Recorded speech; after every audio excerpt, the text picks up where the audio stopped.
Today, I want to talk to someone who is low on self-confidence, and we want to chat about how you can develop yourself to becoming confident.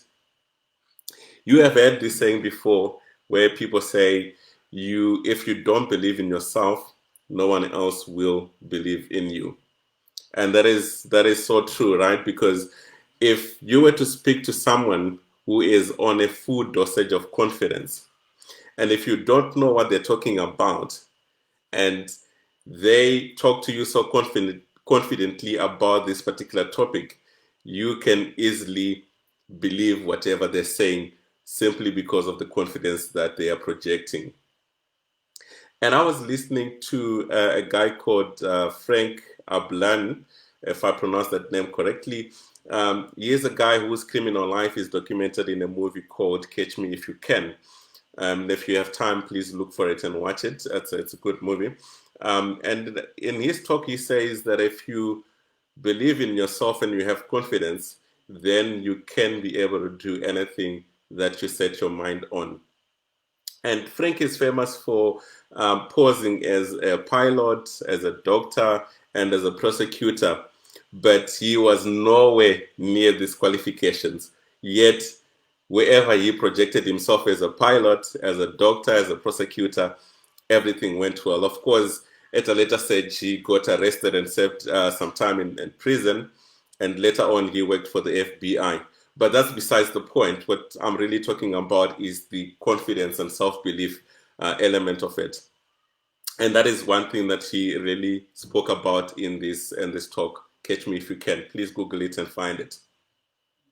Then from the Bible, you will find stories about David, for example, and how he faced the lion in the jungle and killed it on his own with his hands, right? And you also know about how he went to his king at a particular time and he said, "Hey, who is this man who is saying all these things to the Israel and to the God of Israel?" And he offers himself to go and fight this Goliath, this huge giant that was facing him.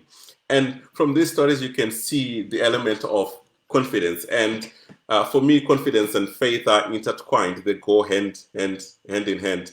And don't we pray and say, "This is the confidence that we have in Him, that whatever we ask according to His will, He will hear us."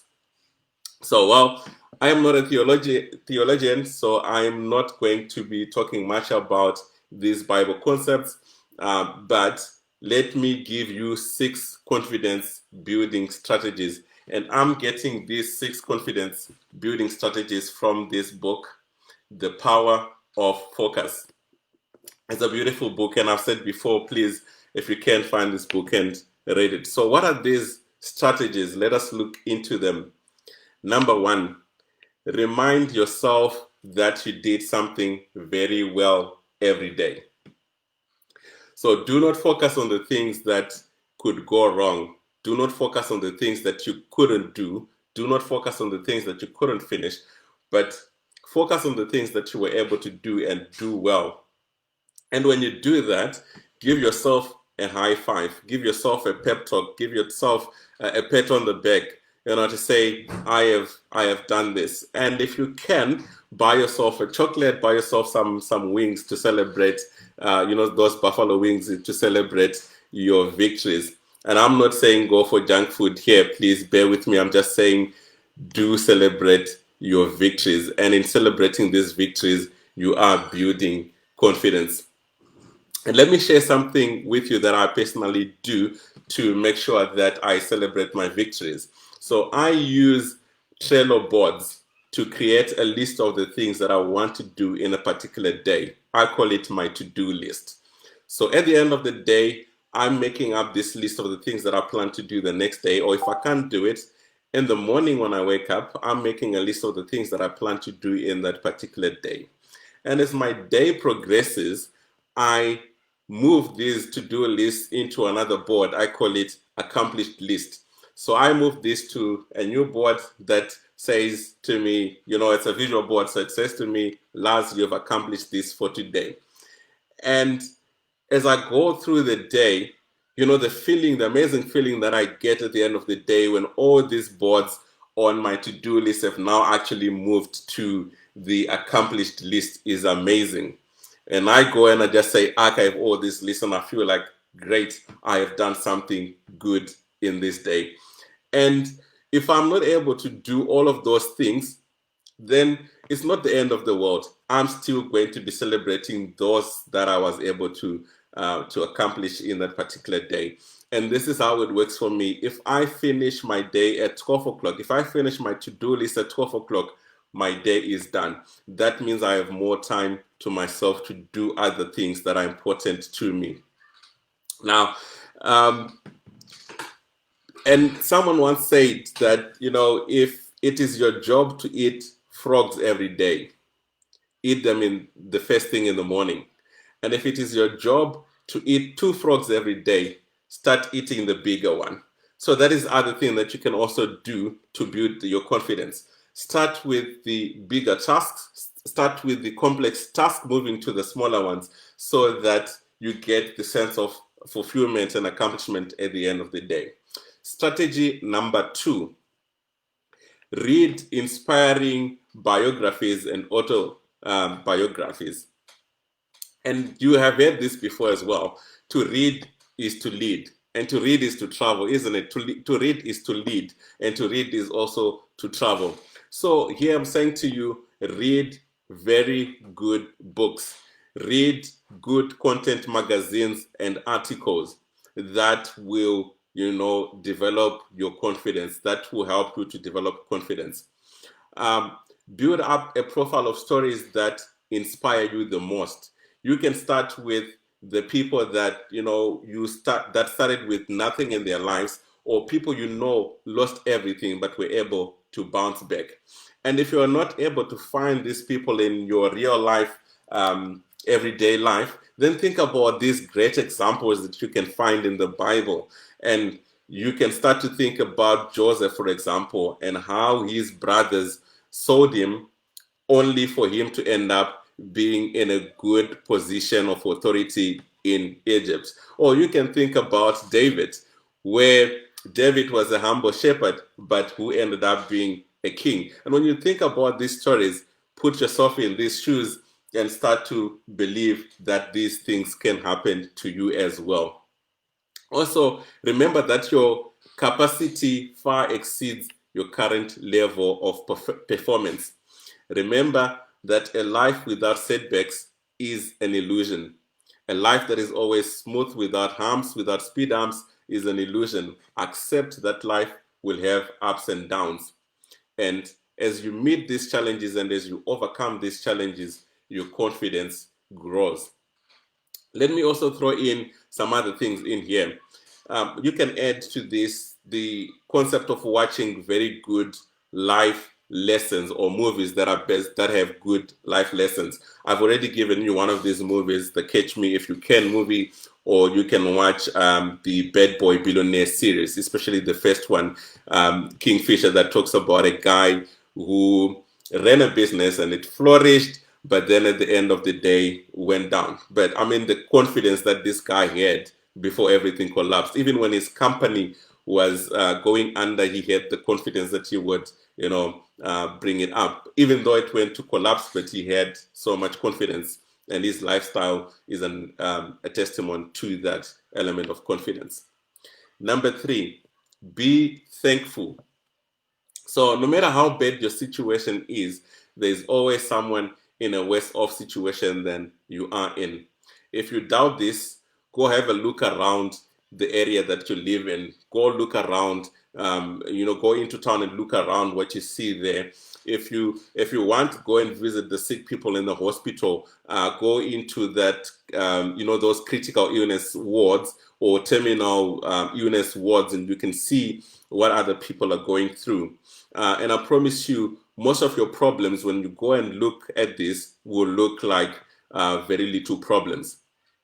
And picture your daily benefits and be thankful for these things. Let me add a little story here that someone told me about a while ago. He says that once upon a time there was a certain man who went to complain to his king about the problems that he always had. So he, in his mind, he thought that the problems that he has were much bigger than everyone else's problem, and he wanted the king to help him to reduce his problems. Maybe give the king his problems and get a new set of problems. So the king said to him, "Okay, bring your problems, put them in a bag. We're going to put them in a problems room where everyone else is putting their problems in there." And after a while, he was asked to come back and pick up a problem bag of his choice. But what happened is, after he had left and is looking at the problems, the bag of problems that he had taken, he realized that he had actually picked his own bag of problems.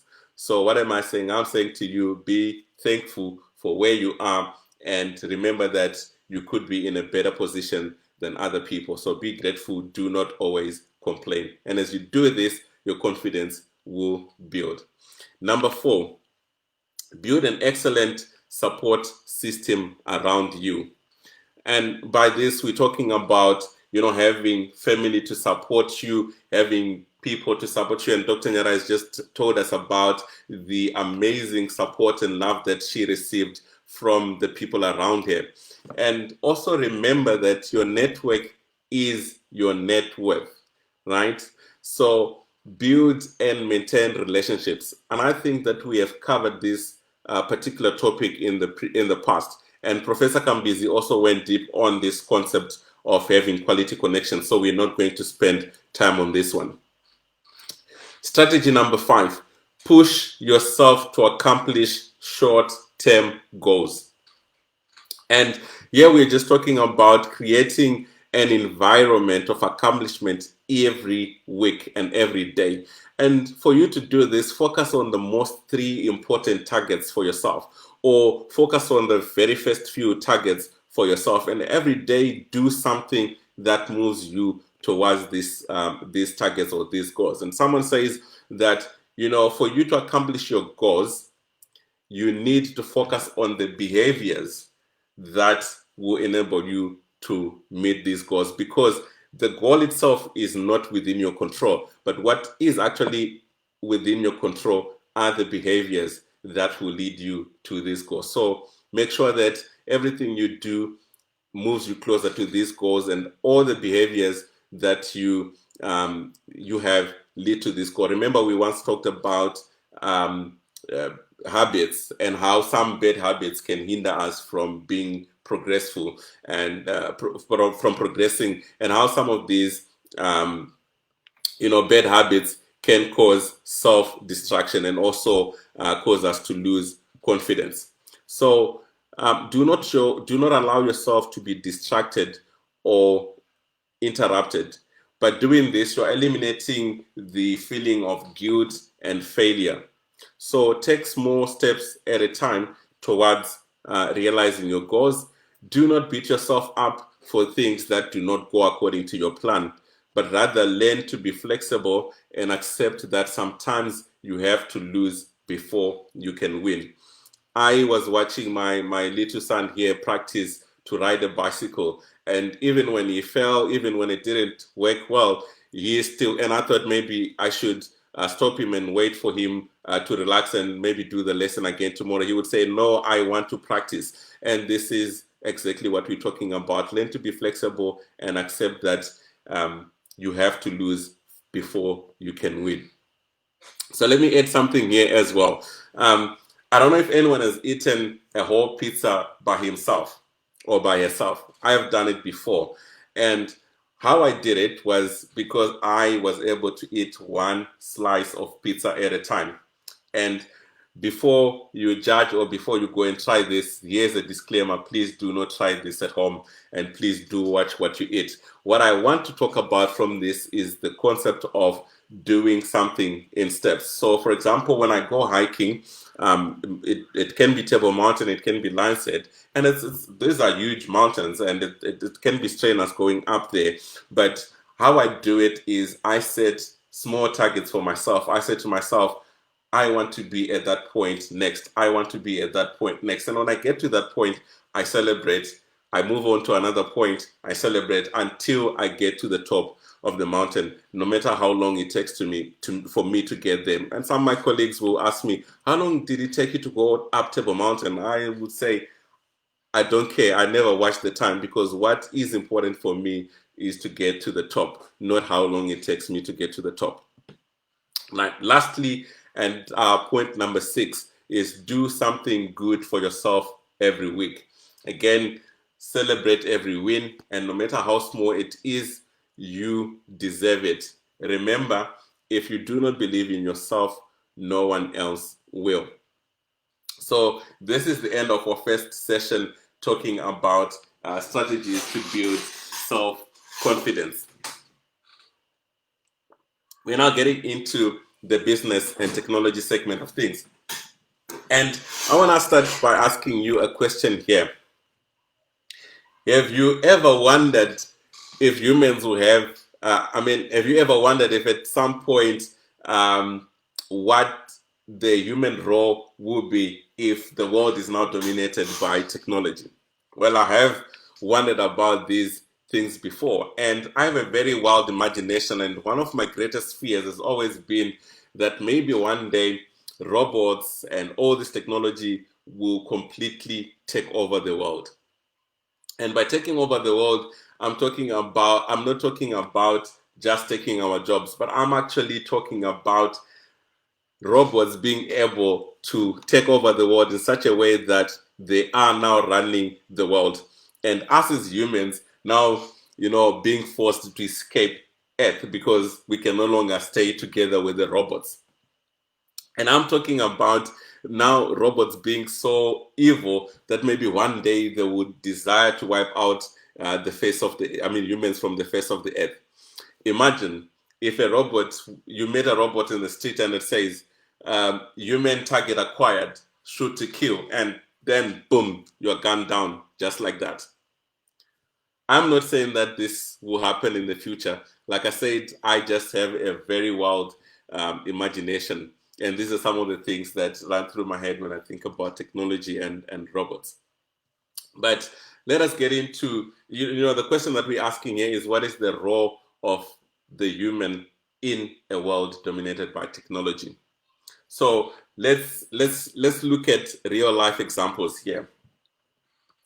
Number one day, I remember I was craving some junk food, and I went to one of these fast food outlets, and there was a little machine there standing in front of me, like a touchscreen machine, and it had all the menu options on it. So if I wanted something, I just needed to go to this touchscreen, select a few things that I feel I need to eat on that particular day, check out into a basket, insert my bank card, pay for this order, and wait for someone to call me and say, hey, order 273, come and collect your order.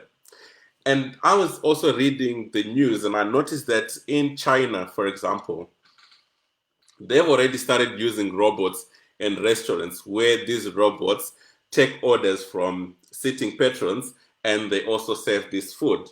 And one incident happened with these robots where they collided in the corridors of one of the restaurants. And as people watched, these robots were able to correct their mistake and go on with their lives. So this is pretty cool, right? And some companies in China have already started making these robots and renting them out to some restaurants where they serve people because of this COVID-19. So you can already see that technology might be taking over a few other things that we have already been doing. So let's go back to this fast food example that we're talking about. And one thing that I really missed in the 2-minute interaction that I had with this touch screen was the human interaction with someone on the other side of the counter. That conversation where someone would get you to try a new sauce, for example, that conversation where someone would persuade you to buy something extra, or where they tell you about how you can mix your order, or how you can make your order a nice order, and even how you can have a nice conversation with that other person on the other side of the table, or even how that other person can notice how your day is not going well, and they make a conversation with you that changes and brightens your day. So I was chatting to a friend of mine in Australia, and she tells me, you know what, Laz, we have a lot of these touch screens here as well, but people here are still preferring to queue to make their orders in these fast food restaurants. So that tells me that there is something in us humans that craves for another human interaction,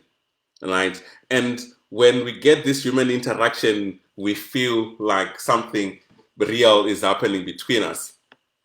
And I feel that this is something about robots that may not be, robots can never be able to replace. Let's look at another example, a real life example as well. So one day I received a phone call from what I now know to have been a call coming from my cell phone service provider. And the guy on the other side of the call was asking me to confirm my details. So he asked for my cell phone. He gave me my cell phone number and he gave me my email address. And yeah, those were correct details. But then I was wondering after the call, what if this person has my ID number, and what if this person is trying to do a SIM swap? Or what if this person is trying to get a new contract from my service provider on my behalf and I don't know about it? So I got into some kind of a panic, and I wanted to call this provider now to confirm that indeed the call that I had was indeed coming from them. So I dialed the service customer number and I got through to an answering machine. And this answering machine gives me options. Press 1 for this, press 2 for that, press 3 for that. And I'm pressing these things and it gives me more options. Press Y for this, press X for this, press Z for this.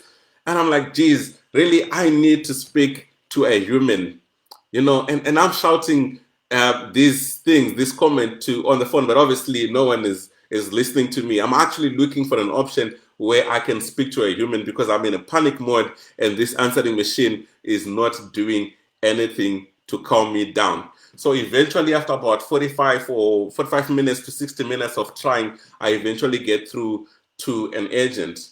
But by that time, my stress levels were off the roof.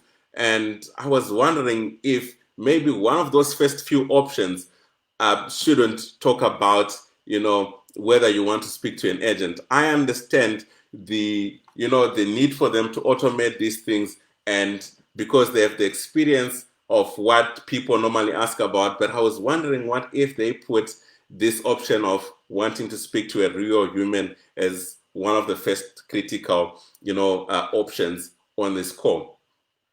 So in my view, it is my view that even though some robots and technologies can take over and replace us in terms of the jobs that we are going to be doing, and that the robots and machines will be now doing, there are things that we as humans are good at that these machines are not good at. And these are the things that we should put at the center of our businesses. And these things are your empathy, sympathy, and the ability to read emotions, right? Your emotional EQ. That's point number one. The second one is human judgment, right? And being able to see, well, this human that I'm interacting at this point is not getting angry. This is time for me to end this conversation. Number three, the creativity that we humans are known for, and the creativity that has led us to actually make these machines and robots in the first place. So what am I saying? Remember that if not all of these machines are, remember that all of these machines are programmed to act in a particular way. So they may never be able to completely replace our ability to empathize, to sympathize, to judge, to create something new.